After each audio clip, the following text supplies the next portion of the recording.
যোগেশচন্দ্র কলেজে সরস্বতী পুজোতে বাধা দান শাসক দলের। তারই প্রতিবাদে আজ অখিল ভারতীয় বিদ্যার্থী পরিষদের পক্ষ থেকে বিক্ষোভ কর্মসূচি পালন করা হয়। কলেজের গেটের সামনে সরস্বতী ঠাকুরের ছবি নিয়ে বিক্ষোভ দেখান তাঁরা। লেক থানার স্মারকলিপিও জমা দেওয়া হয়। এবিভিপির মহানগর সম্পাদক দেবাঞ্জন পাল জানান, সরস্বতী পুজো ছাত্রছাত্রীদের আবেগ, তা জোর করে বন্ধ করা সম্ভব নয়।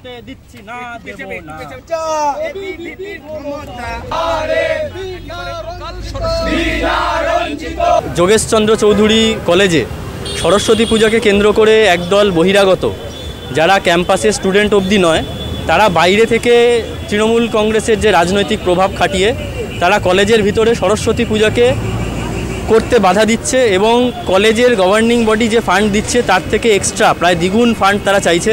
সেই ফান্ড না দিলে তারা কলেজে সরস্বতী পুজো করতে দেবে না। আমাদের একটাই প্রশ্ন অখিল ভারতীয় বিদ্যার্থী পরিষদ অরাজনৈতিক ছাত্র সংগঠন হিসেবে, যে পশ্চিমবঙ্গ এখনও বাংলাদেশ হয়ে যায়নি। যেভাবে হরিণঘাটা থেকে শুরু করে মুর্শিদাবাদ থেকে শুরু করে আজকে খোদ কলকাতার বুকে একটা কলেজে সরস্বতী পূজা করবার অধিকার, মৌলিক অধিকার ছাত্রছাত্রীদের, এবং সরস্বতী পুজো বাংলার যুব সমাজের কাছে বা ছাত্রছাত্রীদের কাছে একটা আবেগ। সেখানে সরস্বতী পুজোকে কারা বাধা দিচ্ছে? এই কলেজ থেকে মমতা বন্দ্যোপাধ্যায় পাস আউট করে বেরিয়েছেন এক সময়।